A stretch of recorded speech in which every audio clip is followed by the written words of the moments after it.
Chapter 16 Management Analysis. For any company to succeed, it is essential to have the right set of top officials to formulate the right strategies for the business. The top management of the company manage the entire business operations. They are required to take the crucial decisions of the company like funds diversification, product differentiation, business expansion, etc. The CEOs are the key drivers behind charting a business course to success. The example of Apple Incorporation can best narrate the importance of management of the company. Steve Jobs had worked with Apple for some time, then he quit Apple and rejoined it after some years. Here is how his presence and absence impacted the company. Apple performed its best when Steve Jobs was running it, and the company clearly struggled in his absence.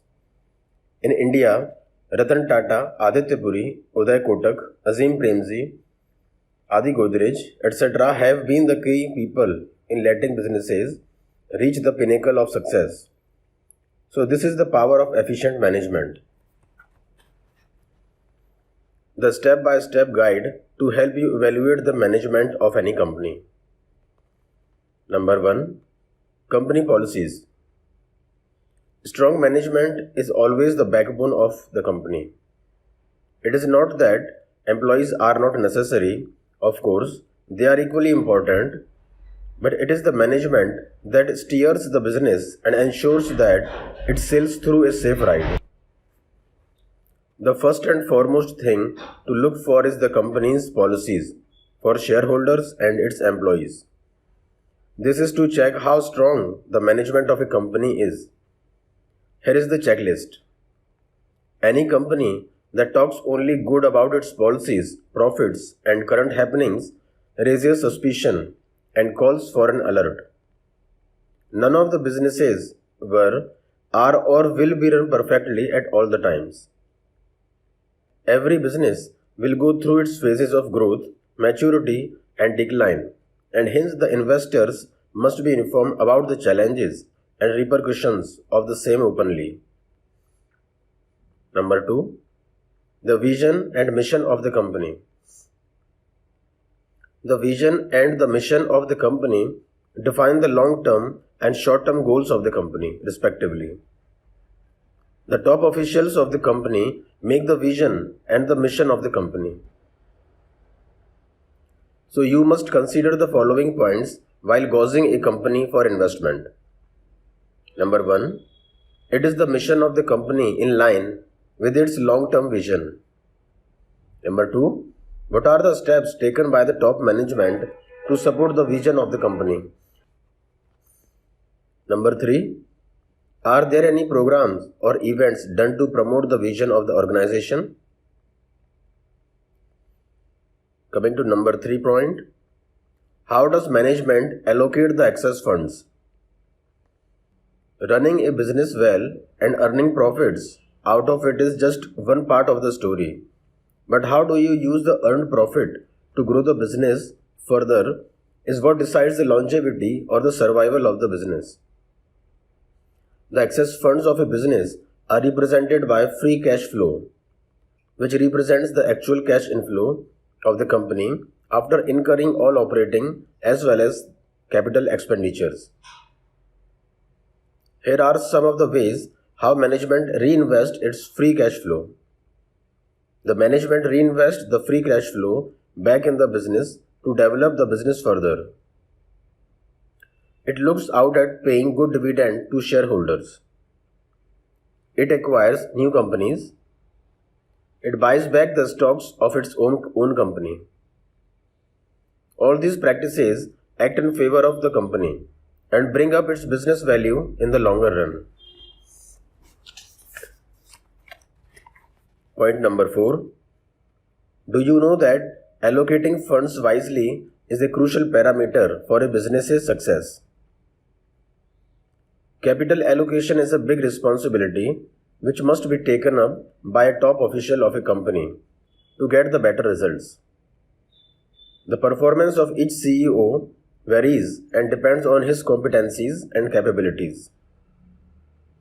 The best way to allow any CEO to perform his best is to segregate operational and capital allocation job roles. Two live examples of this are Warren Buffett of Berkshire Hathaway and Ajay Piramal of Piramal Enterprises. These two entrepreneurs only take care of the capital allocation of the business, which is why they have been able to take their businesses to new heights by making smart investment choices.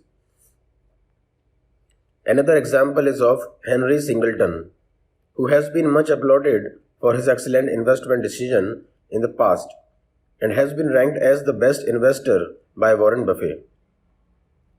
So, if a company has somebody solely responsible for allocating capital, then it indicates a good business practice. Number 5. How does the company compensate the top management?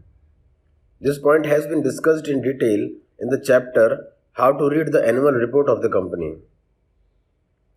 Number 6. Watch out if you see top officials are announcing stock prices every quarter. It is great for an investor to hear the stock price valuation right from the horse's mouth. If the top management often takes the lead in predicting the quarterly stock valuation, then it indicates that the management is paying way too much heed to the short-term goals. This often misleads serious investors who keep themselves at bay from short-term price fluctuations of the stock. And because management itself is announcing the stock prices, it shows that the management believes a lot in short-term price fluctuation of the stocks. You must avoid such companies as their vision gets way too narrow to survive in the longer run. Point number 7. Is the company reasonably spending all the hard-earned money? When you hear too many swanky offices of a company coming up in different parts of the cities, then it must raise your eyebrows. Of course, providing employee comfort and benefits in terms of a good work environment is essential. But sometimes companies lose out on the bigger picture by investing in just one aspect of business development. The state-of-the-art offices must be developed only after investing in key businesses development activities to thrive in the business. Point number 8. Does the company share the bad news openly? You would find companies talking about good events happening in the company, but very seldom you will come across companies who will be equally eager and open to sharing the bad news as well.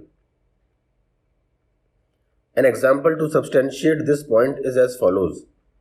Suppose the sales of the company have grown from 10 crore to 12 crore rupees and the net profit has gone down from 10 crore to 8 crores. Now, how do you think this company must report these figures?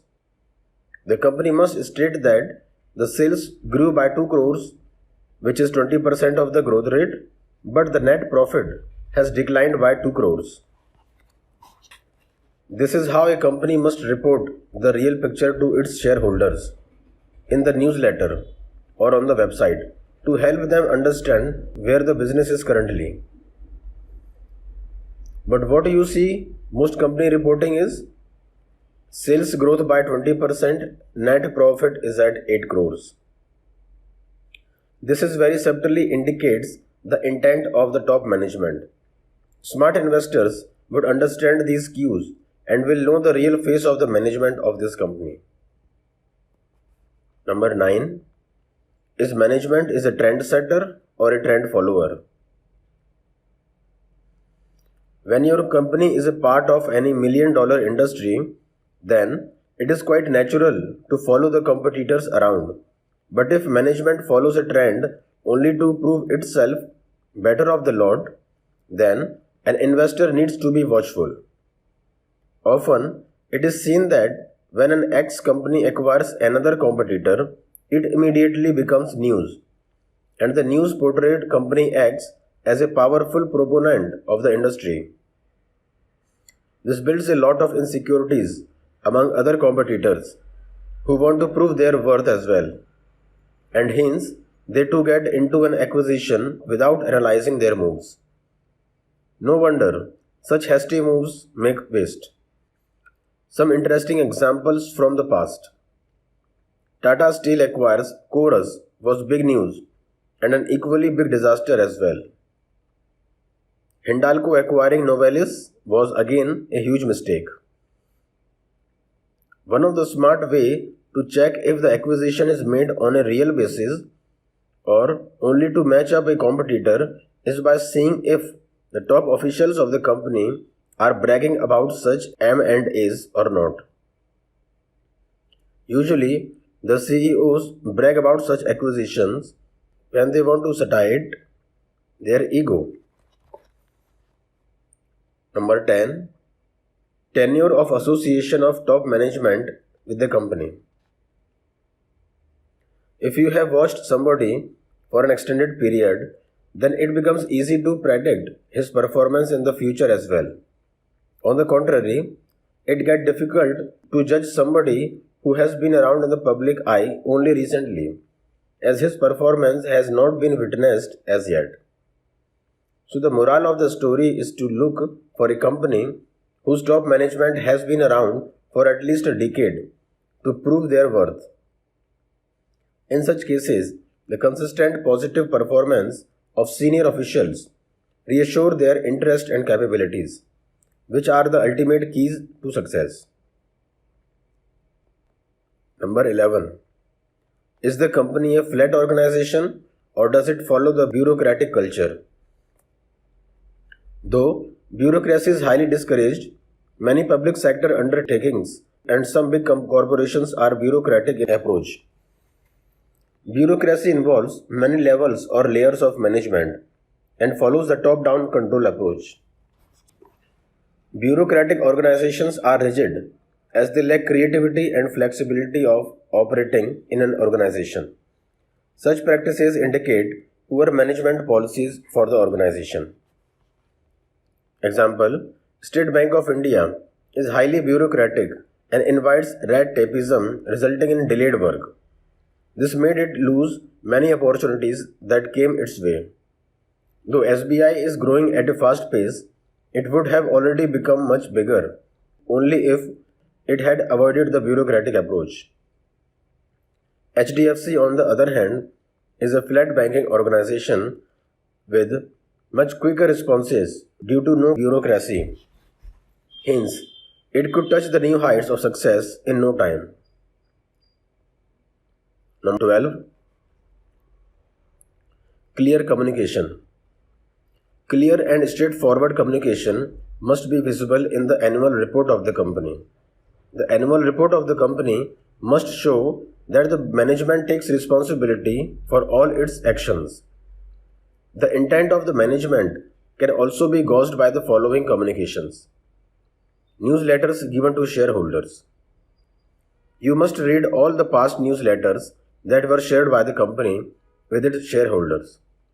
These newsletters disclose critical information like what is the aim of running the business, what is the current financial health of the company, what led to the critical decision in the past, what are the business prospects shortly, what are the challenges faced by the company in meeting its targets, and how does the management intend to resolve them. Conference call letters. Often, conferences discuss the recent issues in a long-held meeting, which include the presence of all the shareholders of the company. Such discussions are noted as the minutes of the meeting to keep as a record for future references. You must take a look at all past conference transcripts, which will give you a reasonably good idea about how openly the company has been talking about its challenges. And you may come across statements made by the management like, "We will not be able to disclose all the information as we do not let our competitors know about our strategies in the interest of the business." Such statements signal red alert as a company must look at outperforming its competitors by all means, rather than focusing on hiding information from its investors. Number 13. Is the CEO more media friendly?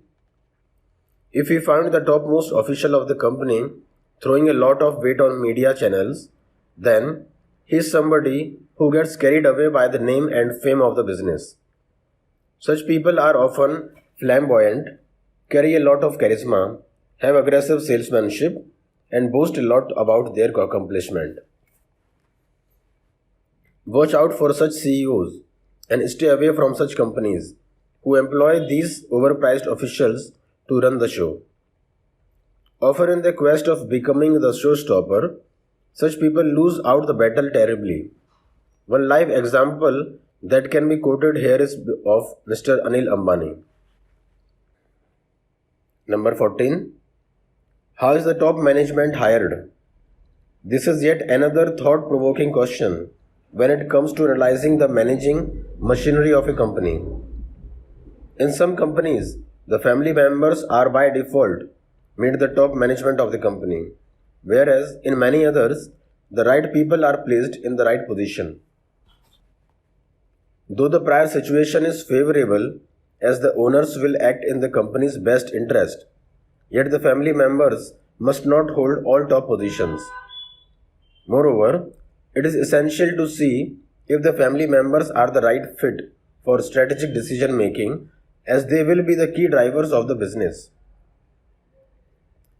Though there is nothing right or wrong here, and the idea to learn about the hiring policies is only to see how fair the company is in its dealing. It would be right to say that there must be a healthy mix of insiders and outsiders to have interest and innovation work together in the company's best interest. Number 15. Assurance that the management is trustworthy. Is the management trustworthy? Can be found out by figuring out the following answers. Does the management follow ethical practices like integrity? Does the management openly disclose the strength and weaknesses of the company? Does the management reinvest the profits or raise the equity holders' dividend or hoard the money? Has the company made any acquisition in the past and had they been paid off? Has the top management been reinvesting in its stocks? Does the management hold a good percentage of shares in its name? It shows the trust the management has in its own company, as it is ready to bear hefty profits and losses equally.